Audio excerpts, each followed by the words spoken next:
Okay, good morning. Thank you for inviting me to this conference. My name is Vish Krishnan, and I'm with the University of California, San Diego. It's exciting to be part of this inaugural conference on innovation, the Aggie Longhorn Innovation Conference. I want to particularly thank Korak, who knows my work, and I come at it from a very different angle. So I just wanted to first tell you a little bit about where I'm coming from. Actually, I used to be a faculty here at Texas McCombs for many years. I started here as a young assistant professor in the 1990s, and many people these days are moving from California to Texas. I moved in the opposite direction, and maybe in the wrong way, as my wife would say, but it's not too late. Not too late, right? But it's good to be at least back here for one of the most beautiful days. So I'm particularly struck by the comment that Leslie made at the end of the last talk, because it shows how the name innovation, the word innovation, how it can be used so broadly, right? And there are some folks who are very steeped in the industry, who are very much steeped in practice, like Leslie is helping companies become more innovative. And so the question is very natural to ask, what is innovation about this? Because companies and organizations use the term innovation in sort of a very different way. But this is the power of the word innovation, right? It can be stretched, it can be used in very innovative ways, right? And in some ways this conference is innovative because it brings a very eclectic, diverse group of scholars, ranging from economists, people who study educational economists, to venture capital, to there are some like me who study more technology management, product management, entrepreneurship, those kind of areas, okay? So that's what my topic is going to be. And I thought about, the type of conferences I normally go to would be like an NBER Innovation Conference or Informs. So those are very different audiences, but when I looked at this audience, it's very eclectic. So I thought instead of diving deep into sort of one paper, I might actually give you a synthesis of 2 or 3 recent papers that are currently under review. So these are all, one of them got published, the first one, but the other 2 are under review, and the 4th one is kind of just about to be submitted. But all of them kind of build on the same theme of what's happening in the world of innovation. Okay, so what does that mean? So let's define what is innovation from an industry perspective, and what is not innovation.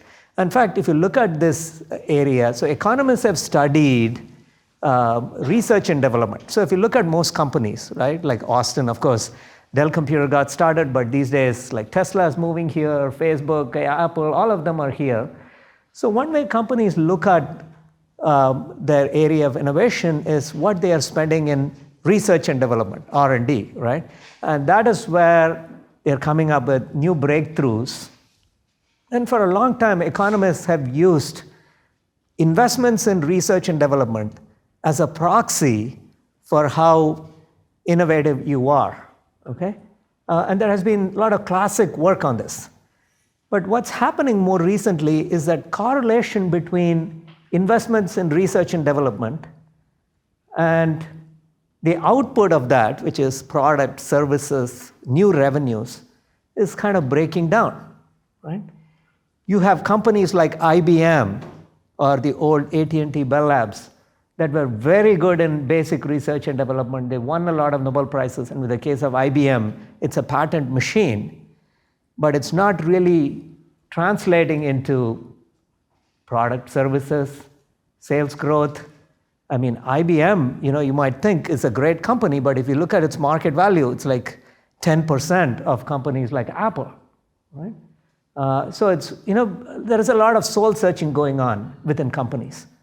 Like what exactly leads to metrics that investors care about, okay? So if you think about it, there are companies in the 1980s and 90s, they used to spend like 1 or 2% of revenue on R&D. But these days, there are companies that are spending 5, 10, even 20. And if you go into certain industries like pharmaceutical, it could be over 20. And if you go into biotechnology, it can be 100% of revenue or if there is even any revenue, right? Many of them don't even have revenue, but they spend a lot of venture capital money on R&D. So it's an area where there is a lot of investment that is going on, but they want to see what are the returns, right? And as I was just saying, this investment in R&D does not really seem to result in what they call innovation, which is new products, services that get adopted and used by the marketplace and that turn into sales, right? Because if you're a company, ultimately you have to produce profits, and profits come from sales, right? If you don't have sales, it's hard to generate profits, right? And so from a business perspective, innovation is really practical. It's about sales growth. It's about margin growth, right? Is that happening or not? And so coming back to our topic, reinvigorating innovation, is how are we going to produce that growth? How are we going to, in sales, in profit margin? So that's what we're going to be talking about. Also, I think you are all familiar with what's happening around the world, after COVID, right? There is a huge shortage of labor, and like everything, it's, there's bottlenecks in labor. That means like everything, innovation is getting expensive and complex, right? If you can find people to do the job, they're really expensive, right? And so that's, there are talent bottlenecks, and also culturally, there are old-fashioned cultures, as we'll just talk about. So everybody is soul-searching and trying to find, are there new models of how we do this, how we come up with new products and services, right? Come up with new technologies. So I'm going to talk about something that is not entirely new, but that is starting to take hold, what I call decentralized innovation, okay? So it's not the old centralized model. Yeah, comment there? So just a general question. When you think about innovation as context, are you only focused on new products and services? Because you might also think about innovation as refinements of existing products or making them better. So, because obviously you might be targeting different things. Yeah, it doesn't have to be new to the world products, right? But it could be still a new product in the sense it's incrementally better than the previous product, right? So that's why we use the word new product. Doesn't have to be new to the world product, right? So, but there is some novelty, right? Innovation has the word nova in the middle, right? Which is new, but it doesn't have to be fundamentally new. Yes? Well, on the same sort of train of thought, could you also think of it as production cost reducing? Absolutely. There could be cost reducing innovation as well, right? It doesn't have to be, so it's cheaper products, right? It's better products. It doesn't have to be new to the world, right? In fact, if you look at, take the example of the transistor, right? We just talked about AT&T Bell Labs invented it, but, and Texas Instruments to some extent. But really, as you both point out, it's coming up with a string of new products. First it was TI, and then it went to Intel, and now it's Qualcomm and NVIDIA, and these companies are like taking on the mantle and really moving on. And some of the original companies that came up with the transistor, like Bell Labs, is gone, right? So if you're an investor or senior management of this company, you start wondering, man, we spend so much money on R&D. What do we really get for that? So one of the companies that I work very closely with is Qualcomm, which is based in San Diego. They spend a lot of money on R&D, right? And they've gotten a lot of pushback from investors. What are we really getting for it, for all the R&D that you're spending? Like, look at your peer Broadcom. They spend 2% of revenue on R&D, and you're spending 10% of revenue on R&D, and their profit is growing faster, right?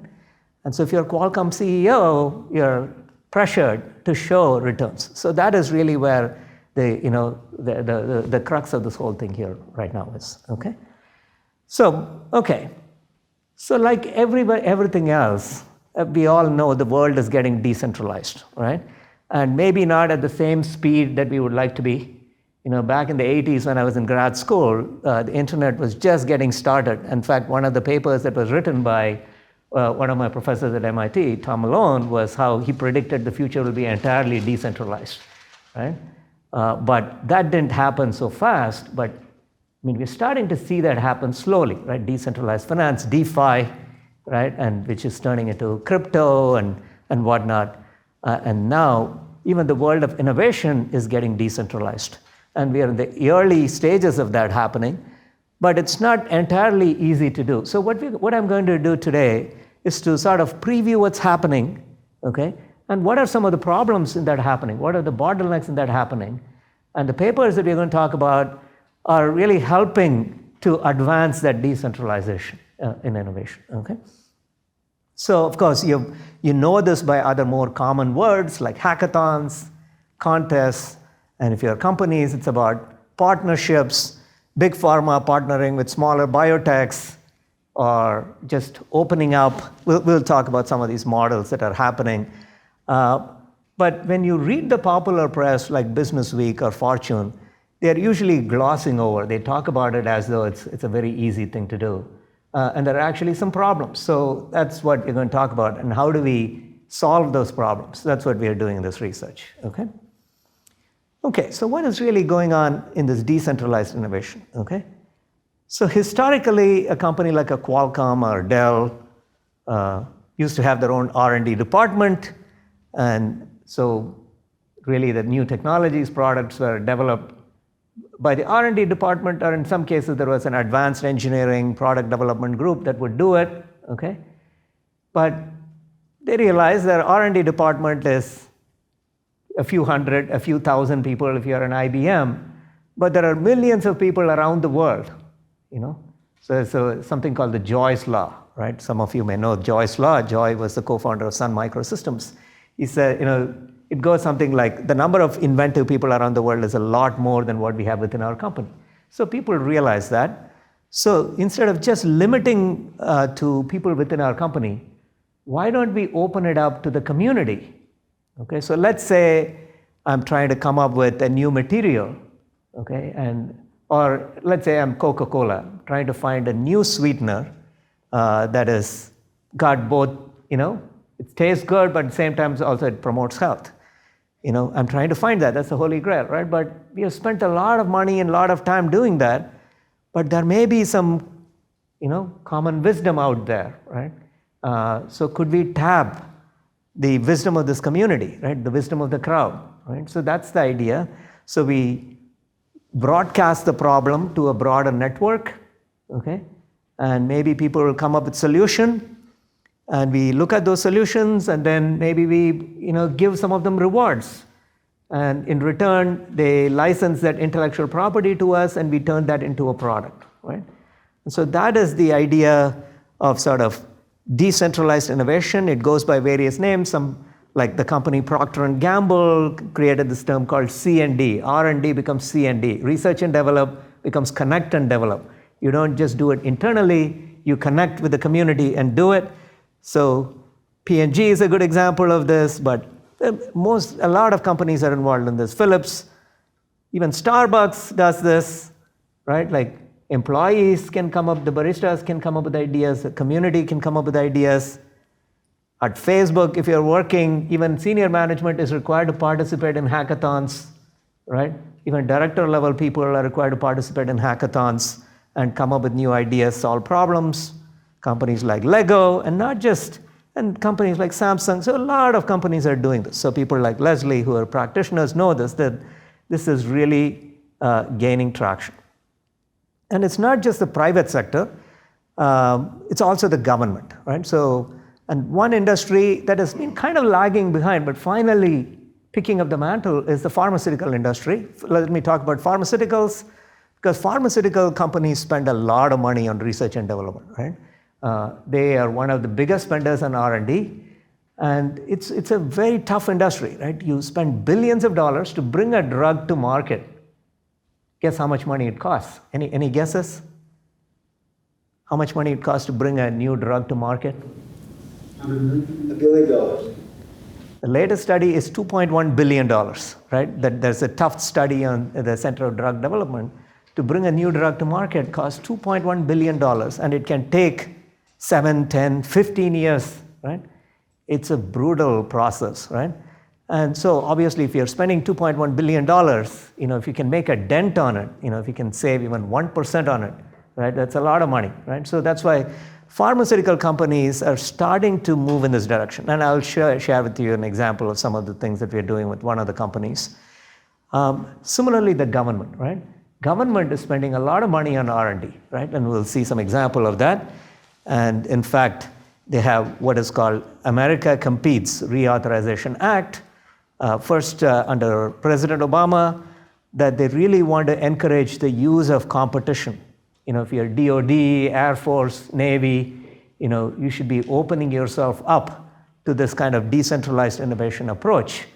It was stimulated. In fact, one of the papers from this talk here is based on the data set from this America Competes Authorization Act that we are using some machine learning to understand what's going on there, Okay, so how does pharma use this? So, of course, in the last year, we saw that, right?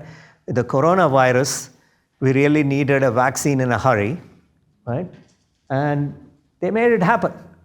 2 companies were successful, and one of them was Pfizer, right? We all know Pfizer, but did you know that it was not even Pfizer's technology, right?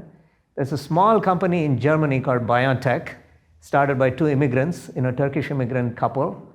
And so the Pfizer technology that we know about in the US was really BioNTech technology. Pfizer sort of co-opted it, but they paid BioNTech for that. So Pfizer really helped with testing and manufacturing BioNTech's drug, right? And similarly, another smaller company called Moderna, it actually licensed technology from university and NIH, and really made a name for it, but right now there is a little bit of dispute with the NIH on who owns the intellectual property. It's very, very hard, right? As we speak, this is going on. But certainly, the COVID vaccines could come out so quick, largely because of this type of collaboration across organizations. And similarly, you may know what's called the Next Gen Mask Challenge, because last year, people refused to wear masks. They were uncomfortable. So there was this, the X Prize Foundation introduced this challenge called, how do we come up with masks that are fashionable to wear, comfortable to wear, that kind of thing, right? So even in COVID, so there are companies like Innocentive that you may have heard of that run these challenges, right? So there's a whole private sector. If you're in software, it's Topcoder. If you're in data science, you may know a company called Kaggle that runs contests, right? And so there are third-party organizations that have cropped up. These are called crowdsourcing platforms, that like Innocentive and Topcoder that run these decentralized innovation contests, right? So there is a whole ecosystem that has developed here, okay?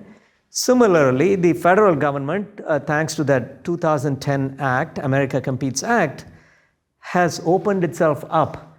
Instead of spending billions of dollars within the Air Force and Navy, they're saying, why don't we open it up to the broader community? So if you're at the Air Force Research Labs in Dayton, now you have to solve a problem, you'll open it up to the broader community, and you can see how that is growing over the years. It's still not gone a lot, but the Office of Management and Budget talks about the benefits of these decentralized innovation approaches, that you pay only for success, right? Like, unlike the previous approach, R&D is very uncertain, right? Like only 10% succeeds. So here, you give a reward to somebody who came up with the solution, but only after they came up with the solution. So you pay only for the success. And also speed, it can happen much faster, when it's some lone entrepreneur in a garage, they're really motivated and they are working even when they are sleeping, right? So you really tap the entrepreneurial energy of this country and the entire planet, right? And so you get more diverse solutions, People come at it from the left field altogether, right?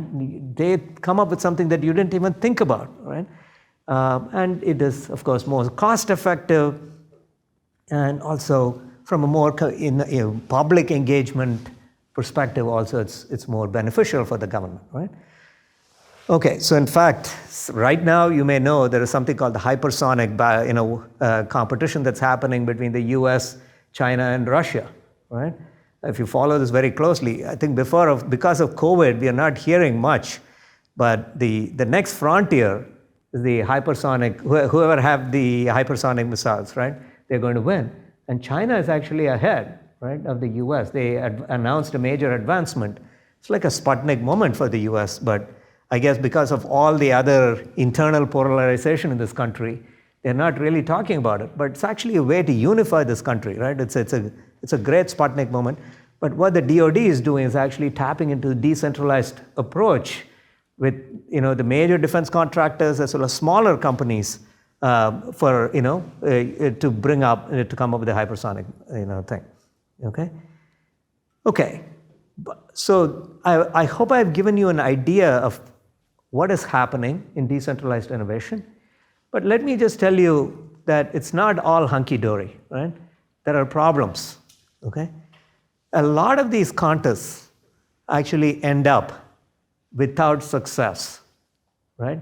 And even the most publicized ones.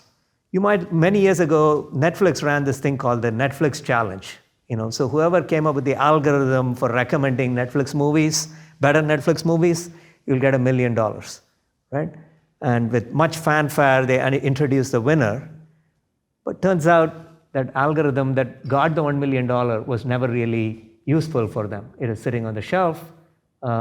So such is the case. Many contests either don't produce a solution, or even if they produce a solution, or if they win a reward, it doesn't really get used. Okay? So that is one side of it. So from the perspective of the organizations that are sourcing solutions, through the decentralized innovation approach, there is a little bit of backlash and tiredness has set in. Is this really, real? Is this going to produce solutions? So that is one side of the problem, okay? So a lot of these, Google Lunar X Prize ended without a winner. Coca-Cola had this thing called the Sweetener Challenge, again, didn't end up with a winner. Netflix gave a prize but didn't end up using it.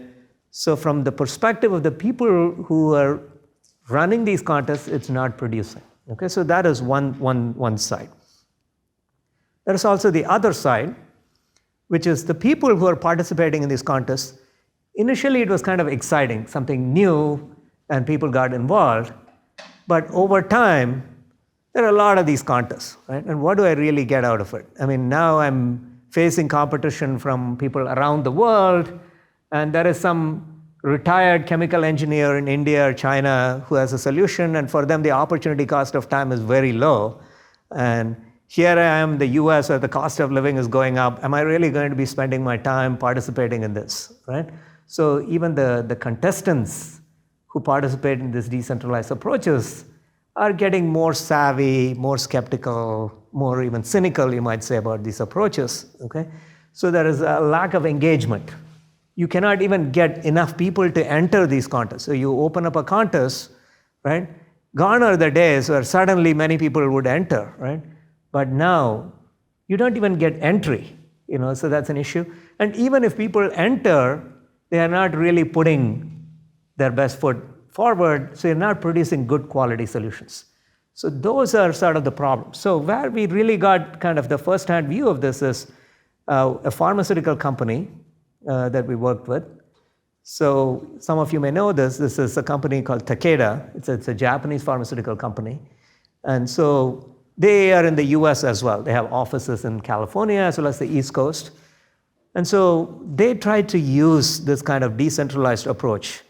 Takeda has something called the cockpit, where they will open up their problems to the outsiders and they will try to invite solutions. And one of my students working MBA, she was a director of R&D there, and she was really involved in running this, okay? So they tried to do it internally initially, and then they tried to use a third-party company like Innocentive called Biomedics.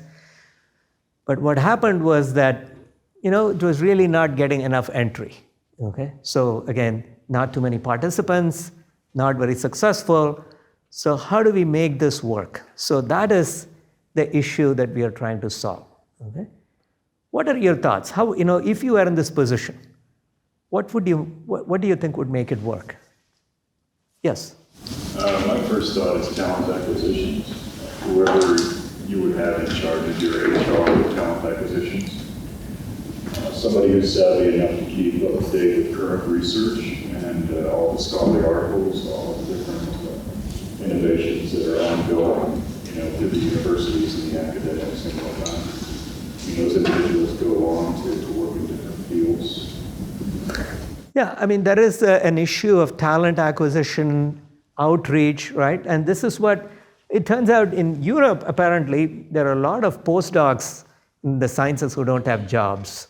Okay, so what they do, this company Biomedics has an interesting model. What they do is they actually hire these postdocs with a little bit of payment. I mean, these are like hungry, starving postdocs. They give them a stipend, and so bring them in and seriously have them solve problems. Okay, and they also give them some support, testing and assays, to run their experiments. Okay, and if they do a good job, they're actually hired as interns and eventually hired into companies like Merck Europe. This is the way for them to actually hire people into the company. So this is actually a talent acquisition, there is a talent acquisition aspect as well. Okay? Our view on this is that this is not just about posting a problem on the internet and letting people come and solve this problem. Okay? So gone are the days you could just do that. You can post it on your site and people are like eagerly looking for, hey, what is Takeda's next problem? And I'm waiting to solve that. Okay? Now people have so many things to do. There is Instagram, there is TikTok, right? There's just too many distractions, right? So you really have to do more work. Okay? So what we call curation, that these decentralized innovation contests have to be curated more carefully. They have to be structured, they have to be designed, they have to be staged, and there is some screening involved. So that is where we are going with this, right? So what we do in this series of work is, it's a combination of microeconomic theory and some empirical work, okay? So the structure of these things is, these decentralized models, there are two sides. It's like a multi-sided marketplace. There are seekers who are solution seekers, who want solutions like Takeda, and there are solvers, the larger community, right? And the seeker's job is to bring solvers into the community. It's like Facebook, how do we get people in? Or TikTok, how do we bring people in? So in some ways, Takeda is competing with TikTok, right? Because these youngsters are all on TikTok. Like, how do we get them here, right, into this community to solve problems, okay? So in the past, it used to be that the seeker announced a contest, the solvers came in, entered, and solved the problem, and they left with the reward, right? But that approach is not working, based on the largely anecdotal. I don't think there is systematic data, but the anecdotal data that we have, it shows that it's not working. And there's something more that we can do. So what we are, so there is lack of engagement, and there is poor performance, right? Even if they enter, they don't really put their best. And finally, if they come up with a solution, like in the case of Netflix, it was not a very good fit, and it ends up not being used. So these are the problems we are trying to address here. And so the first issue is, how do we get people to enter and engage with the contest, right?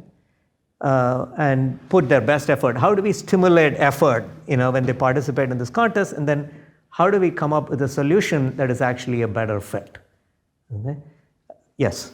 Question, the motivations of the big companies doing this kind of stuff. Yes, I think that the wisdom is always in the crowd. I totally agree with that. But for the big companies, like the pharma companies, you're spending $2 billion per drug. If they say, hey, let's just give it a shot, 1% of $2 billion is a drop in the bucket in their entire budget, right? They say, hey, let's just give it a shot. If it doesn't work, fine. It's only 1% of our budget. If it works, here we got lucky, so we spend only a fraction of what we plan to do to get the drug we want. Do you think that's one of the motivations companies are doing this, or are they really trying to foster an environment where, hey, maybe it can take off?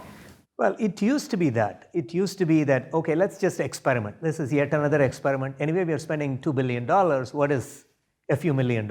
It's a decimal point. But I think there is a recognition that there is an opportunity cost of time. If you're, that is even more bigger, right? It's not just money, it's time. And the second is, if there is someone else who can do this better than you, right? And you're not doing a good job, right? And so the best example of this is in the semiconductor market. So some of you, if you're following, there's this company called NVIDIA that is really good at tapping this kind of community, and they're eating the lunch of other companies like Intel, which used to be a dominant powerhouse, right? And NVIDIA suddenly is 3 times the market value of Intel. And at some point, a few years ago, NVIDIA was like 5% of Intel, right? How the tables just get turned, right? So if you can do this well, there is a lot of value that you can create, right? So that is the other thing. It's not just about an experiment that, okay, we try and we let it go. That we better get good at doing this. Because if we get good at doing this, the returns are enormous, right? Yeah. Did you have a question? Yeah. Yes. So I'm thinking, do you think it is possible to improve the performance of the system on our side by adjusting the incentive for? So I can imagine if there's a fixed price like $100 for Netflix competition,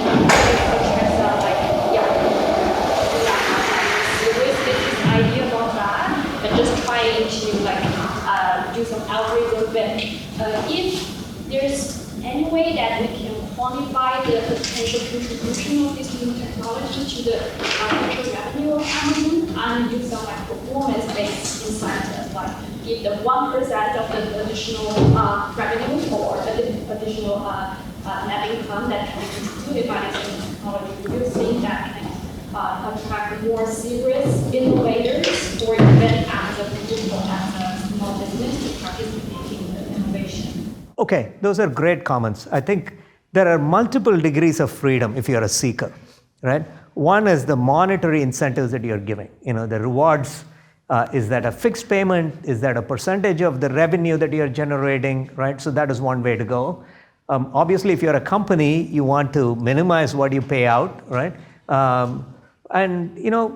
But from a contestant perspective, yeah, to some extent, the magnitude of the reward motivates you, but they're also a little suspicious. First is, if you have such a payout, there's no guarantee it is going to get paid out. They may say the solution doesn't work for me, right? And especially if you announce such a big, reward, what's the chance they'll pay out? So that is that issue. And the second is, you don't know what is the expected value of you winning, especially if the reward is big. What if there is huge amount of entry? There are millions of people in India and China that are like looking at these things. If you're a retiree, this is great, right? Because you're retired and suddenly you can put all your, experience to work, and you can make some good money there. So what we argue, I have other prior papers that look at the reward itself as a way, how do you optimize that? But this set of papers that I'm going to talk about today, and I think I'm not going to go into a lot of detail in this paper, I'm going to preview. Can you go beyond the reward? What else can you do to actually communicate that you are serious? And there are other softer things, that people want. They want to learn. They want to learn how to solve the problem, right? And they want to get some intellectual stimulation. So that's where what we are proposing here is that, for this to really work, the decentralized innovation approach to work, right? Just like decentralized finance is happening, right? Like crypto and so on. It took us a while, but even now there are many people like, the CEO of JP Morgan that thinks that the Bitcoin will never, work, right? There are skeptics about it. But I think by the end of the decade, we'll see a major change. It'll all be decentralized finance, right? And the same thing, maybe it won't happen so quickly in innovation, but it is going to happen in 2 decades. It's going to get more and more decentralized. But for a company to get good at this, they have to get credibility among solvers, right? First of all, that they're really serious about this, they're going to pay for this. It's not just a contest that they announce and they leave after that. And how do they generate engagement? How do we produce useful, usable solutions? So those are the key things.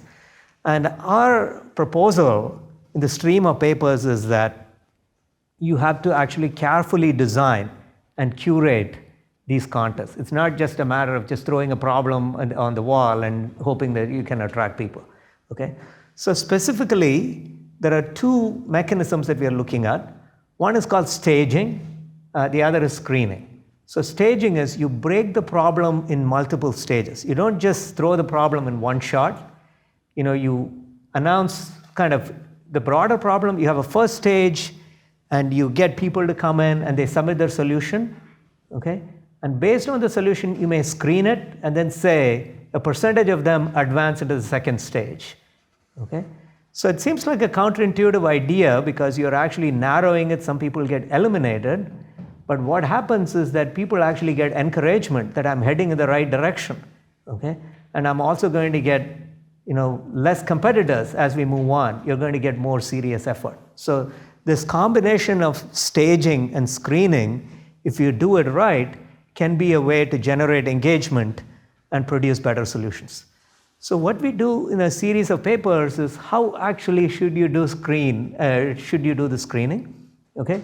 Because the screening can be kind of coarse, in the sense that you can allow a lot of people in, okay, into the second stage. So of course, one extreme being everybody is moved forward, right, with cheap talk, you say, great job, move on. And if people didn't know how many are going forward, they may all think, oh, I'm heading in the right direction. But the other extreme, you could be very, very selective, very, very strict, like colleges in this country, right? And that could be, another trap. Yes? I was just thinking there might be another trend that maybe it's sort of what you're talking about already, that there's, say you didn't break up the steps of the project, there might be a trade-off between sort of flexibility and credibility, in the sense that you might have to be very specific in what the goals that you want to achieve are. So people who enter these contests have to meet these very specific targets in order to succeed, but by the time that rolls around, you might realize that's no longer actually what you wanted to be in the case of Netflix. Yeah, that's a good point.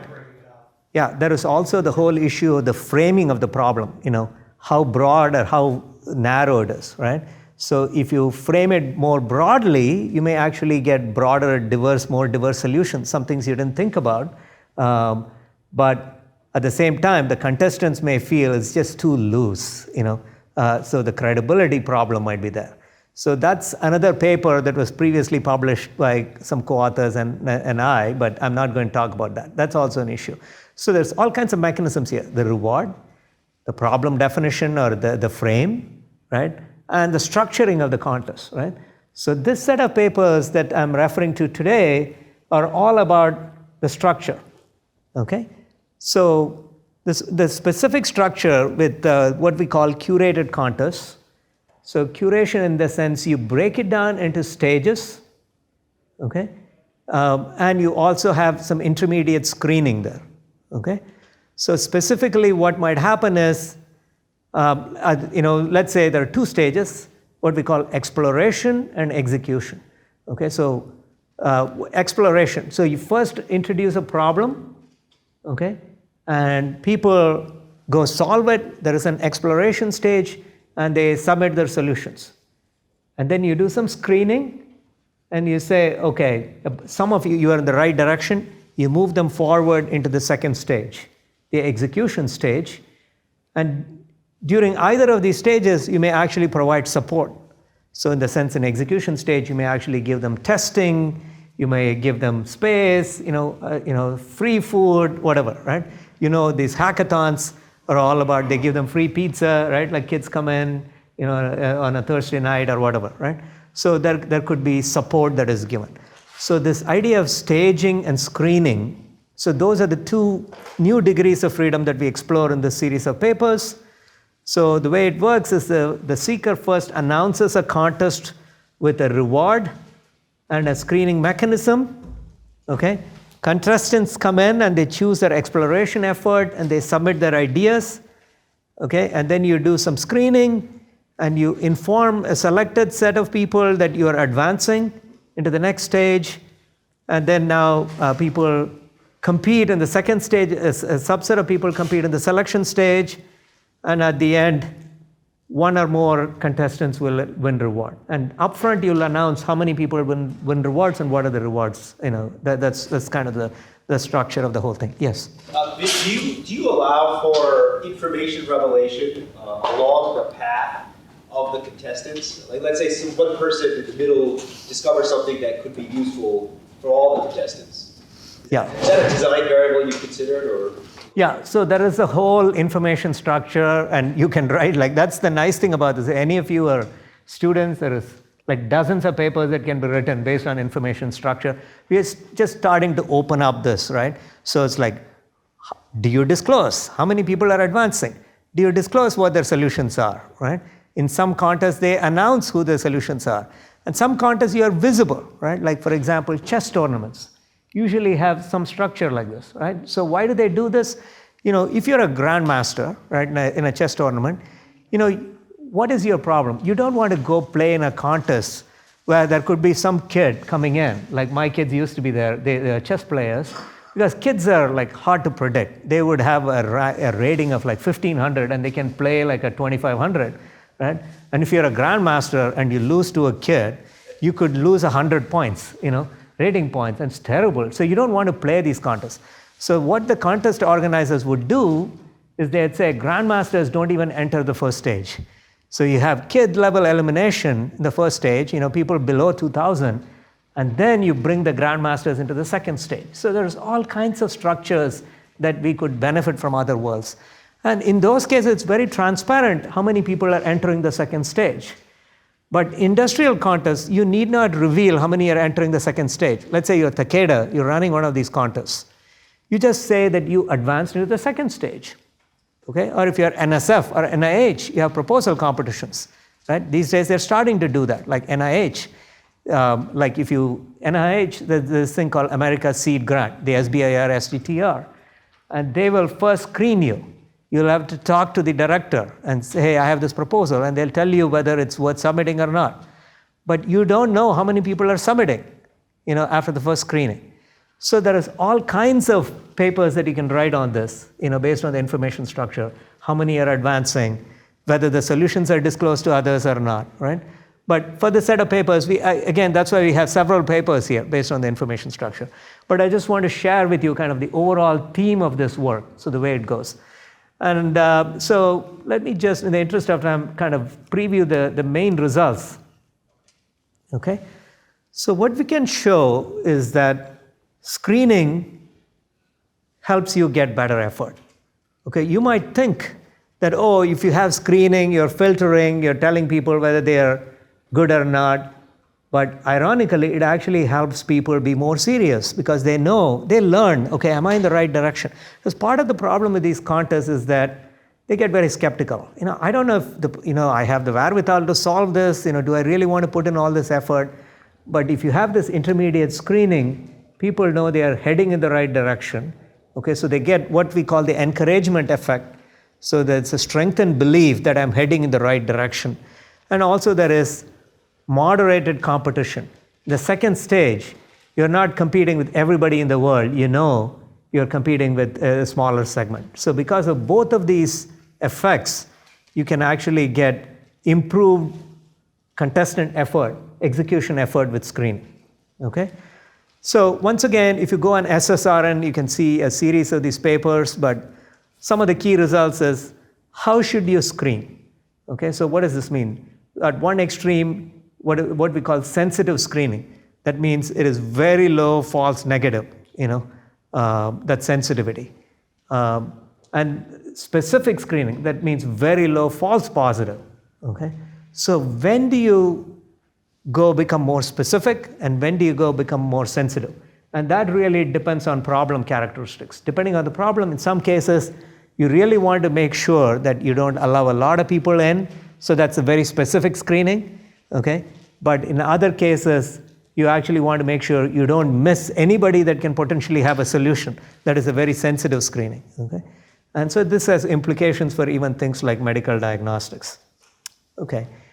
So I'm almost out of time here. I don't know. We have a little bit of time, but let me also kind of preview one other thing that we do, because it looks like some of you here are more empirical. So another component of this work is we can look at the whole set of decentralized projects that the government has been running with the America Competes Act that I was telling you about before. And they have put all that data out on the internet. Okay? So one of the things we are trying to do is, can we predict which of those decentralized innovation projects will perform better? What does that mean? Which of them will have schedule overruns, cost overruns?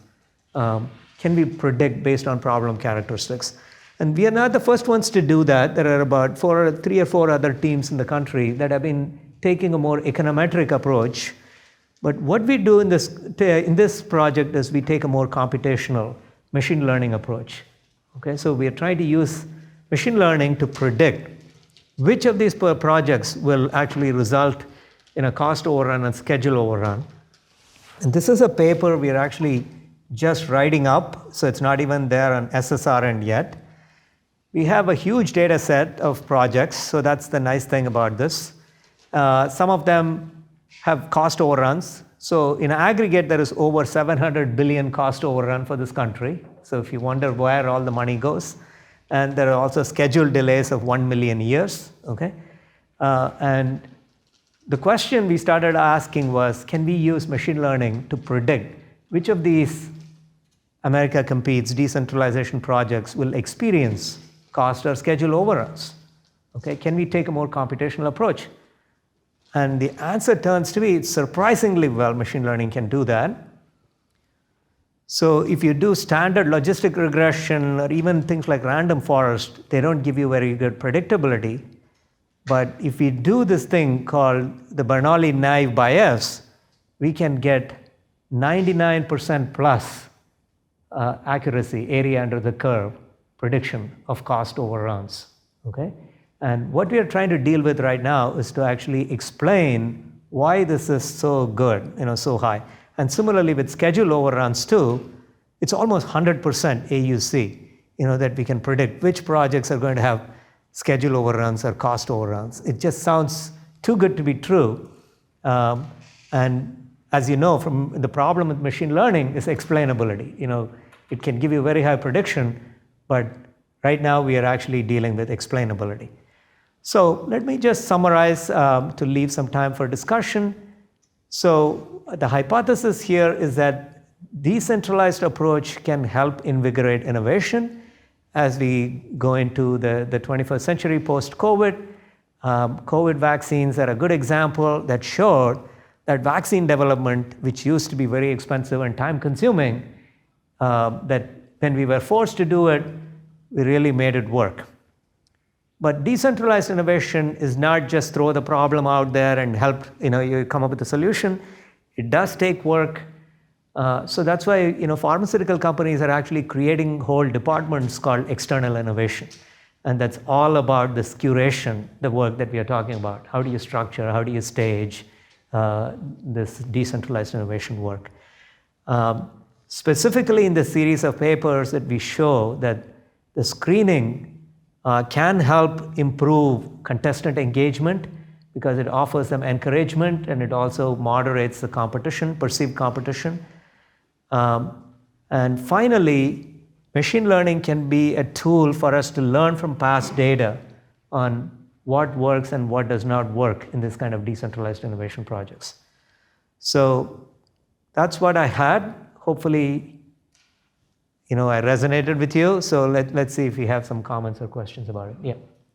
So I'm kind of curious to know what you think like the steady state is. So like why does a company, why would they have full-time employees if they could just get all the work done with these teams? Well, it's a good point. In fact, I think it goes back to the theory of the firm. I don't know if you're familiar with that, like Coase and so on. Like, why do people even join companies, right? I'd say there are some transaction costs, dealing with outsiders. And so there is still some need. So for you to even formulate these problems, for you to curate, you need some people internally, right? So that's what this is suggesting, right? It's not just you pose a problem and get a solution. So, and there is this theory on absorptive capacity, that may be another reason. So it's a totally, vast topic all unto itself on why you need people. Yeah. I guess what related to that question is part of the bigger problem here that companies have tried to move the cost of value to be seekers as opposed to adopting it internally. So previously, if you worked in a company, you knew you'd be supported even if you failed. Like you still get salary and compensation versus for the seekers, if they fail, they get kind of nothing. And so that could be the bigger economic problem is that you've tried to shift the cost of value. Well, absolutely. I mean, if you're a company, you're trying to maximize shareholder value creation, and which means maximize profit, which means you want to manage your cost, minimize cost. So ultimately, it comes down to it. But it's also about productivity. I mean, if you're a lot of youngsters, like I met somebody here who used to be a past student at UT who's an entrepreneur. I just had breakfast with him. And he was working for a major tech company, and he really got bored, and everybody would kill to work for that company, right? We won't name them, but he's on his own, he's really enjoying it, and he's doing great, right? So it's also about engagement, and it used to be that the transaction costs were reasonably high, that people needed to be part of companies. But now with the internet, right, like what Tom Malone wrote 40 years ago, may be coming true, that the transaction costs are truly coming down, that you don't need the centralized approach. You could have a more hybrid approach. It's not going to be totally decentralized, but it's going to get more and more decentralized. So just like the world of finance is realizing, do we really need all these big banks, those tall buildings? Ultimately, what do they really do, right? It's just move money, and to be a custodian for other people's money, do you really need to have those fancy offices, right? That's the question everywhere people are beginning to ask. Yeah. Have the topic of incubators come up at any point in time during your study on this? Yeah, I think the whole incubation acceleration is another way. I mean, Biomedics that I mentioned, in the middle, right? Biomedics is a good example. They can be called an incubator, right? But incubator is more about somebody has an idea, how do you make it gestate? How do you make it grow, right?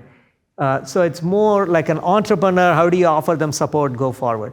So here we take the perspective of a seeker who needs solution. Okay, so it's more of a mirror image of an incubator, right? So this is how do you help a seeker get tap the wisdom of the crowd, right? Maybe the other side of the story, it's really some incubation going on here. Yeah, correct. Vish, I have a question about sort of the contest design aspects. It seems like if you look at use the Netflix prize as an example, you're really trying to get a specific solution in a success case of an algorithm that has these parameters. But I wonder have you or has anyone looked at designing a contest that is really structured around aiming on exploration and maybe looking at the failures that don't actually make it all the way to the end, but instead just generate great ideas that could be picked up by the company at a later point. There have been some experiments, some startups even have been created based on this, but I think they were a little too early, and they didn't quite make it all the way. But I do think this is a vast area. I mean, even if you look at Netflix, they have learned a lot. I mean, that in terms of creating, they are all about creating content, right? Now, right? Because it's no longer just about sourcing other people's content, and it's become a contest battle. And so that means you really have to work with people in other parts of the world. Like the Squid Game is a great example, how they picked up. And similarly, there's more and more, there's a lot of creative minds everywhere in the world. Like how do you spot that and how do you really bring it forward, right? And some of these places, content creation is much cheaper. Like India is a good example, as you know, right? But maybe they don't yet quite resonate with the US crowd. But how do you help them kind of tune to the US crowd and generate content at a fraction of the cost, right? So that requires a lot of collaboration. You don't necessarily hire them as a part of Netflix, but you curate the work and you support them. You have to really collaborate with them. So there's a whole collaborative approach that's happening here. Right? Yeah. I want to say, since Hank Chesbrough talked about open innovation 20 years ago, I really love this, you have taken it and you've innovated and made it a really viable process for organizations to use open innovation, whereas at first it was sort of a crapshoot, and now you've really honed it, and so I love this. Yeah, I think, some of you may say, isn't this open innovation? Is this old wine in a new bottle? And I would say, no, I'm glad you observed this. There is some subtlety here. So open innovation is like open source. So it is a certain philosophy, but we all know software is not all about open source. Open source does exist. So decentralization is a lot broader than open source. So open source is a component of decentralized innovation, but there is also partnerships. It's an entire spectrum. Open innovation is one end of the spectrum. At another end of the spectrum is the proprietary R&D, closed innovation. But with decentralized innovation, we are trying to bring that entire spectrum. And there is a lot of shades of gray here that we want to capture, right? So the whole research program is really on that spectrum, right? Congratulations. Yeah. This is exciting. Yeah. Okay, I think I was just about out of time. Thank you so much. Thank you.